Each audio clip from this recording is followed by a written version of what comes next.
menstruation. So menstruation is only shedding of the lining of the uterus when a pregnancy doesn't take place.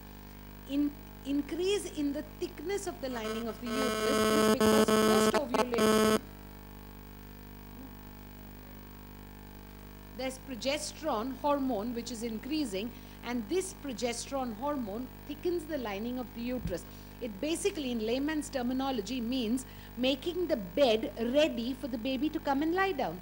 So implantation to take place, that's all that there is. And what gets shed out is that lining which is getting shed from no ovulation, from no pregnancy.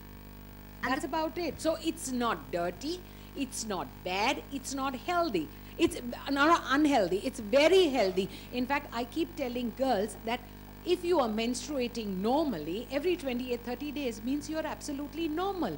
It's when you are not menstruating, that's when the trouble starts. Yeah. So do your patients, because you have urban patients, you have patients from Bombay, and do they already know all this? Are they well aware? Are they in fact open to talk about it? Or I will divide them into two groups. There'd be that younger class of patients, or that younger lot of girls who have very easy access to the net. They are all very well informed. It is that Jenner which is not really very happy with going on the net and checking stuff, and who believe, mere dadi ne kiya, mere mummy ne bola, iske liye hum chalte bane. That class is very prevalent today, and they have got preconceived ideas or notions which is carrying forward, which is causing us a problem, not only with menstruation, with all of anything to do with a woman. Because they feel it is their prerogative, and pregnancy is the biggest problem for us, because ghee khaoge to bachcha slide out hota hai. Now you give me scientific evidence or some reasoning, how can ghee be excreted in the vagina? No way. We just, you shed light on the conversation we were having earlier over coffee before we met, before we all reached here. We were sitting and having a cup of coffee waiting for everybody to arrive. I was actually appalled. So my understanding, and I'm an educated, aware woman, my understanding of menstrual health and hygiene was this, that people in rural areas don't know anything about, of course, Seema also has a opinion on this, that women in rural India don't have access to menstrual aids like sanitary napkins, whereas everybody in urban setting, and this is the key question here, that everybody in urban areas has access and uses sanitary pads for their periods. Now this is what doctor told me, and I had to have a really strong black coffee to recover from. Please, doctor. I can guarantee you we have a very big class or a large number of people who will use non-hygienic methods or unhygienic methods, like using a cloth but repeatedly using the same thing without being able to clean it properly.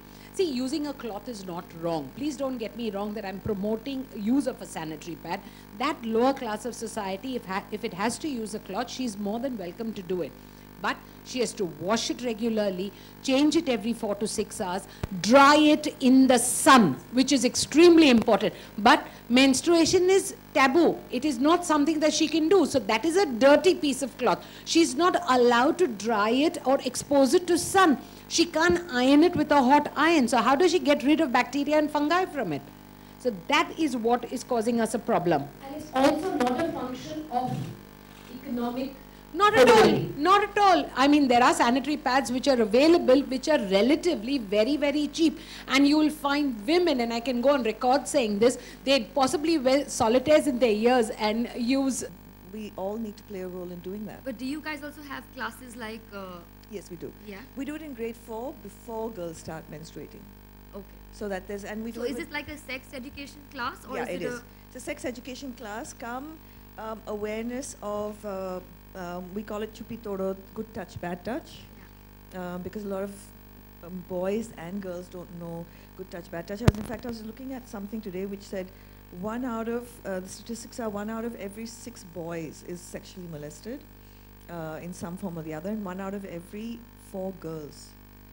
And so you can imagine, and in urban, rural, both. So to bring awareness around what is good touch, bad touch, and then what is the menstrual. So it's just part of it. We're not giving special attention to the menstrual cycle because then you're bringing sort of a taboo in another sense around it. That is just a natural part of growing up. Okay, great. So coming down to hygiene, which is why we're here. Let's just quickly, some tips, some things, or some misconceptions we have. Yeah, about hygiene. Okay. What can we do? How do we educate people? Yeah. So my team has worked on creating focused attention on promoting hygiene, regardless of what people